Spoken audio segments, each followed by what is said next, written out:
नमस्कार, मैं ऋचा सहाय the fourth pillar news से। चलिए आज हम बात करते हैं रानी दुर्गावती वार्ड क्रमांक 49 की भाजपा पार्षद प्रत्याशी डॉक्टर अनामिका सिंह से कि इस निकाय चुनाव को लेकर उनकी क्या रणनीतियां हैं।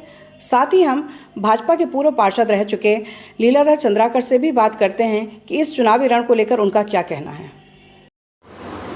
अनामिका जी, आप किस वार्ड से पार्षद पद का चुनाव लड़ रहे हैं? नमस्कार, मैं रानी दुर्गावती वार्ड क्रमांक 49 से भारतीय जनता पार्टी की ओर से पार्षद की प्रत्याशी हूँ।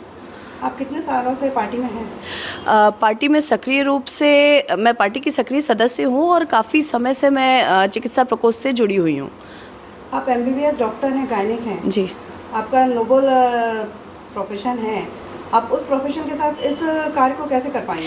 देखिए, जैसा कि आपने कहा कि मेरा नोबल प्रोफेशन है और मैं राजनीति को भी एक नोबल प्रोफेशन मानती हूँ, एक सेवा का ज़रिया मानती हूँ। तो अगर मैं अपनी स्पेशलिटी के साथ साथ उसको इससे जोड़ के सेवा कर सकूँ, ये मुझे एक बहुत अच्छा मौका देगा कि जनता से मैं जुड़ूँ, उनके लिए समय समय पे अपने क्षेत्र से जुड़े हुए भी कार्यक्रम जैसे कि हेल्थ कैंप लगाना, अवेयरनेस प्रोग्राम करना और एक जनसेवक की तरह भी उनकी सेवा कर पाऊँ, तो डेफिनेटली मेरे लिए बहुत ज़्यादा अच्छी बात होगी।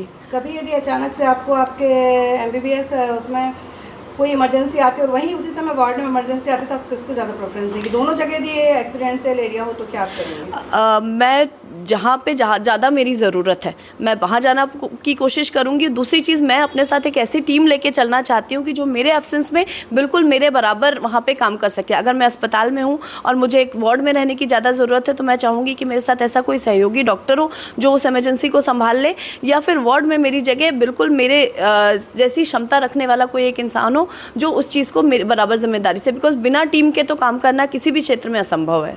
अधिकतर देखा गया है कि जहाँ महिला पार्षद प्रत्याशी खड़ी होती है तो नाम महिला का होता है पर काम पति, पिता या ससुर करते हैं, तो आपके साथ ऐसा कुछ रहेगा क्या कि आप खुद जमीनी स्तर पर आकर कार्य करेंगे? देखिए, अगर आप पिछले जितने दिनों से हमारे ये चुनाव की प्रचार प्रसार की प्रक्रिया शुरू हुई है, आप तब से देख रहे होंगे कि हर जगह ना मेरे पिता दिखाई दे रहे हैं, ना ससुर जी दिखाई दे रहे हैं और पति भी कहीं कहीं बहुत पीछे पीछे दिखाई दे रहे हैं मुझे सहयोग देते हुए। तो पार्षद का अगर चुनाव मैं लड़ रही हूँ तो मैं ही इस क्षेत्र की पार्षद हूँ और मैं ही काम करूँगी। आगे भी आपकी शक्ल देखने मिलेगी? बिल्कुल, परेशानी होगी 100% 24/7। इनफैक्ट हमारा प्लान जो है वो एक आधुनिक तकनीक के ज़रिए अपने काम को आगे बढ़ाने का है, जैसे हेल्पलाइन नंबर लाना ऐप के ज़रिए, और एक ऑफिस में प्रॉपर टीम के साथ काम करने का है कि जिसमें मैं भी रहूं, साथ में मेरे साथ 2 से 3 लोगों की टीम रहे जो समय समय पे अपने क्षेत्रों में दौरा भी करें और ऑफिस में बैठ के भी हमारा काम करें। आप वार्डवासियों के साथ किस तरीके से क्या सुधार लाना चाहेंगे? पहले का जो पार्षद था उस कार्य को देखते हुए अभी आप अपना कुछ स्पेशल क्या कार्य करेंगे? देखिए, सबसे बड़ी चीज़ है मैं नालियों की समस्या देख रही हूँ, चाहे वो कॉलोनी एरिया हो या बस्ती का एरिया हो। तो जो मेरी प्राथमिकता है कि साफ़ सफाई मैं करवाऊँ और जितना हो सके नालियों को मैं अंडरग्राउंड करने की कोशिश करूँ कि नालियाँ ओपन रहें ही ना। दूसरी चीज़, जो तार हैं हर जगह पे वायरिंग की भी बहुत बड़ी समस्या है, तो मैं ये भी चाहूँगी कि जो वायरिंग है वो भी अंडरग्राउंड हो सके, जितनी हो सके सौंदर्यीकरण, साफ़ सफाई, मूलभूत जो सुविधाएँ हैं, पानी, उस पर हम ध्यान दें। बस्ती एरिया में जिनके पास जो अभी तक प्रधानमंत्री आवास योजना से नहीं जुड़ सके हैं, जो अभी तक महतारी वंदन योजना से नहीं जुड़ सके हैं, उज्ज्वला योजना से नहीं जुड़ सके हैं, उन सबको मैं उनसे जोड़ने की कोशिश करूं।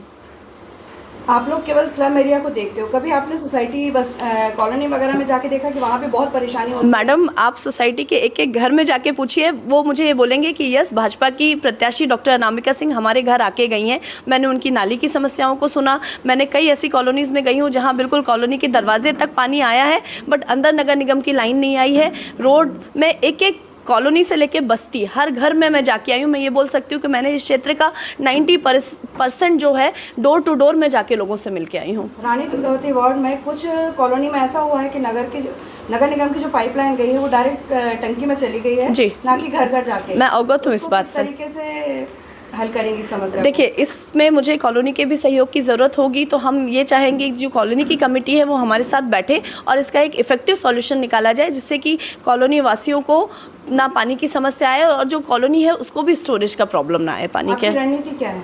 मेरी रणनीति कुछ बेसिक मुद्दों पे चलने की है कि मैं महिलाओं से कनेक्ट करूं, मैं उनको ये बताऊं कि मैं आपके बीच में एक डॉक्टर के रूप में नहीं, आपकी एक साथी सहयोगी के रूप में आ रही हूं जो हर तरीके से आपके साथ खड़ी है। मैं शिक्षा, सुरक्षा, स्वास्थ्य और सफाई, इन सारे मुद्दों पर काम करना चाहती हूँ और अपने सभी भाइयों, बहनों, माताओं से सहयोग चाहती हूँ इस काम में। पुलिस तो अपना काम कर रही है जी। पर नशा मुक्ति के लिए आप क्या करेंगे, क्योंकि आज की यूथ सबसे ज़्यादा इससे परेशान हो रही है जी। और इसी से सारे क्राइम हो रहे हैं, चाहे रेप हो, चाहे चोरी हो, चाहे एक्सीडेंट हो। देखिए, मैं बस्तियों में भी गई हूँ, मैं सोसाइटीज़ में भी गई हूँ। मैंने सिर्फ एक बात बोली है, आप नशे को अपने घर से निकालिए। आप उसको अपने घर में जितना स्ट्रिक्ट होकर उसके अगेंस्ट एक्शन ले सकती हैं लीजिए। सोसाइटी से निकालने की जिम्मेदारी मेरी है। मैं उसमें आपके साथ कंधे से कंधा मिला के चल रही हूँ और जो हो सकता है मेरी तरफ से, जैसे कि अभी हमने कुछ पर्टिकुलर जो सेंसिटिव एरियाज़ हैं वहाँ पे पेट्रोलिंग का काम शुरू कराया है। हम ये भी चाहते हैं कि हमारे जो बस्ती एरिया है वहाँ पे एक छोटी सी पुलिस चौकी का निर्माण हो, जिससे कि वहाँ पे एक सुरक्षा का माहौल पैदा हो। बच्चों के साथ हम चाहते हैं स्कूलों में, बाकी जगहों पे रेगुलर चेकिंग हो और जो जहाँ से ये चीज़ें आ रही हैं सोसाइटी में, जो इन सारी चीज़ों का अवैध कारोबार कर रहे हैं, सबसे पहले उन पे कंट्रोल किया जाए। आपकी जनता से अपील? मेरी जनता से सिर्फ एक ही अपील है कि आप अपने मत का सदुपयोग कीजिए, आप वोट डालने जाइए और भारतीय जनता पार्टी के कार्यों को ध्यान में रखते हुए मुझे एक अच्छे मत से जिताइए, जिससे कि मैं आपके लिए जितनी हो सके कोशिश करूं। और हमारे नगर निगम में महापौर के तौर पे मीनल दीदी के लिए भी आप जितना हो सके बढ़ के वोट कीजिए, क्योंकि एक कड़ी से कड़ी मिलना बहुत ज़रूरी है और हम दोनों ही आपके भविष्य के अच्छे सुधार के लिए, समाज के सुधार के लिए काम करने के लिए, आपकी सेवा के लिए आना चाहते हैं। लीलाधर जी, आप पहले भी पार्षद रह चुके हैं भाजपा के कार्यकाल में। अब इस समय आपका क्या कहना है और पिछले कार्यकाल में जो कांग्रेस पार्षद था उसके लेके उनके कार्य को लेके आपकी क्या प्रतिक्रिया है? देखिए, जब मैं यहाँ के पार्षद था तो निश्चित तौर पे यहाँ के मूलभूत जो समस्याएं थी, पानी से लेकर सफाई से लेकर और बिजली तक की व्यवस्था में काफ़ी कुछ सुधार किया था और काफ़ी कुछ सुधार हो भी गया था। लेकिन मैं वर्तमान में देखा कि मेरे बाद ही जो पार्षद यहाँ कांग्रेस के आया, उन्होंने जो व्यक्तियों के जो मूलभूत सुविधा है उन पे कुछ भी काम नहीं किया। आज सफाई के मैटर पे ये स्थिति है कि 5-5 साल से कोई गली और मोहल्ले सफाई नहीं हुई है, बिजली टूटी हुई है।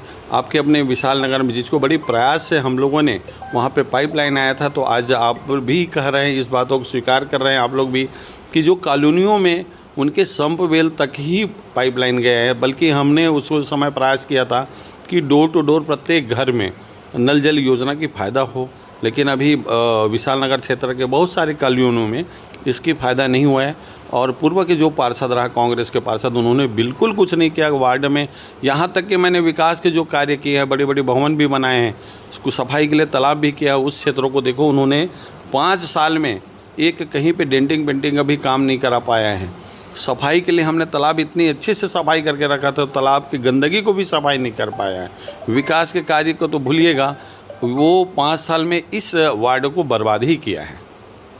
आपका अनामिका जी जो पार्षद पद के लिए खड़ी हुई हैं, उनके बारे में आपका क्या कहना है? बिल्कुल, मुझे बहुत खुशी हो रही कि मेरे अपने वार्ड में एक ऐसे डॉक्टर दीदी जिसको गांव में ज़रूरत है। आज मेरे गांव में मूलभूत ज़रूरत है स्वास्थ्य की, और उस स्वास्थ्य में हमारे बेटियों को भी स्वास्थ्य के प्रति अवेयरनेस की बहुत ही ज़रूरी है। आज हम लोग जो है जेंट्स वर्ग होते हैं कि हम अपनी बेटियों से बहुत सारी बात नहीं कर सकते, लेकिन मुझे बहुत खुशी है कि एक MBBS MS डॉक्टर मेरे क्षेत्र में पार्षद बन रही है। और हमारे क्षेत्र में 2-3 हमर क्लिनिक है। आज हम लोग जो हमर क्लिनिक में दर्शन करने के लिए जाते थे, पहला यह वार्ड होगा जहाँ हमर क्लिनिक में हमारे जो पार्षद दीदी वहाँ पे सेवा देगी। तो ये हमारे क्षेत्र के जनता के लिए, हमारे बेटियों के लिए, हमारे भाइयों के लिए बहुत ही उपयोगी और अच्छी सेवा होगी। आप वार्डवासियों से कुछ कहना चाहते हैं? मैं वार्डवासियों से मैं निश्चित तौर पे ये कहूँगा कि ये हमारे लिए बहुत ही सुनहरा अवसर है कि प्रदेश में भी हमारी सरकार, केंद्र में हमारी सरकार, नगर निगम में विगत 15 वर्ष से हमारी कोई महापौर नहीं थी। तो इसलिए महापौर के लिए भी हम सब वार्डवासियों से अपील करूँगा कि मीनल दीदी को 2 नंबर बटन में कमल में बटन दबाकर उसको भी वोट करें। और हमारे पार्षद दीदी जो है, जो कमल फूल के सीरियल नंबर 1 में है, उनको भी बटन दबाकर वोट करें। तो मैं वार्डवासियों से निवेदन करूंगा कि दोनों मेयर को भी अपना जिताए, पार्षद को जिताए, तो निश्चित तौर पर हमारी कड़ी जुड़ेगी और हम विकास के लिए आगे बढ़ेंगे। तो आपने सुना भाजपा पार्षद प्रत्याशी डॉक्टर अनामिका सिंह अपनी किन रणनीतियों के साथ चुनाव में उतरी हैं। अब देखना यह है कि जनता किसे विजय तिलक लगाती है।